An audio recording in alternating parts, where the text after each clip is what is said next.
What's up, everybody? Welcome back to KickStarts, the weekly cheat code for sneakerheads who care about where the culture is moving and where the money is hiding. This is not a hype channel. We're not here to scream about every sneaker drop like it's the second coming of the Yeezy Red October. We're here to talk liquidity, resale momentum, and the signals inside sneaker culture that actually matter if you buy, sell, or collect seriously. And the signal this week is pretty clear. The sneaker market hasn't died, it's matured. The days when you could blindly buy every limited drop and double your money are mostly gone. The market now rewards selectivity, discipline, and timing. Right now, liquidity is clustering around three things: strong collaborations, wearable silhouettes, and sneakers that carry real cultural narrative, everything else fighting for oxygen.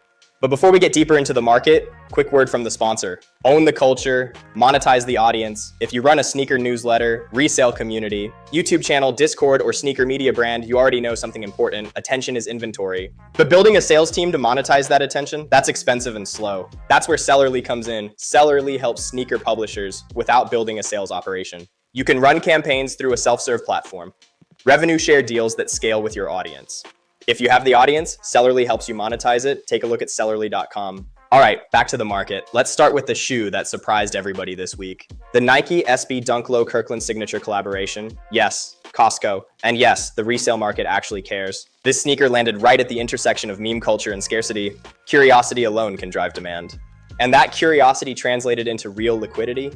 The story was irresistible. That's the thing. Narrative matters. Next up is the New Balance 1906R protection pack. This is a quieter mover, but a very important one. The 1906R is riding the wave of technical retro runners, work in everyday style. The premiums aren't insane, but the momentum is steady, and steady is exactly what serious resellers want. Then there's the Air Jordan 4 Bred Reimagined. This shoe perfectly reflects the current state of the market. Huge legacy, massive cultural credibility, strong demand, but resale premiums are reasonable, not ridiculous. That's a healthier market than we've seen in years. Pay more tomorrow. And finally, we have the Adidas Samba. At this point, the Samba isn't just a trend, it's infrastructure. It's everywhere from streetwear fits to fashion runways.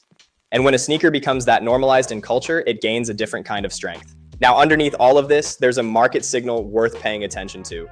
Spread compression. Across a lot of releases, the gap between retail and resale is shrinking. That means lazy flipping is getting punished. The operators winning right now are the ones who understand entry price, sizing demand, and velocity. Pairs under about the 250 resale range are moving fastest. Buyers still want heat. They just want it at prices that feel rational. So what's the verdict board this week? The Kirkland SB Dunk is a flip. The meme is hot right now and liquidity is strong.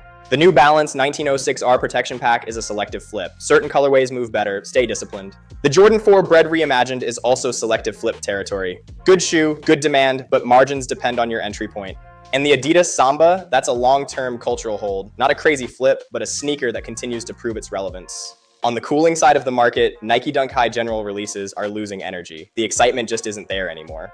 And leftover Yeezy 350 inventory doesn't command the same urgency it once did. Fashion cycles move fast, and even dominant silhouettes eventually fade. But the deeper signal inside sneaker culture this week is simple. Wearability is winning. For years, the industry chased spectacle. Louder designs, bigger collabs, instant hype. Now buyers are gravitating towards sneakers that actually fit into daily life. Slim profiles, retro runners, clean silhouettes that still carry cultural credibility. That shift doesn't weaken sneaker culture, it makes it smarter, because the market is starting to reward taste, timing, and understanding the culture, not just chasing hype. And that's the real cheat code. The sneaker market isn't dead, it's just less forgiving. And in this cycle, the sneakers that win are not always the loudest ones. They're the pairs people actually want to wear, buy, and move. That's all for this week's brief. Thanks for joining us, and I'll see you next week for more sneaker market cheat codes.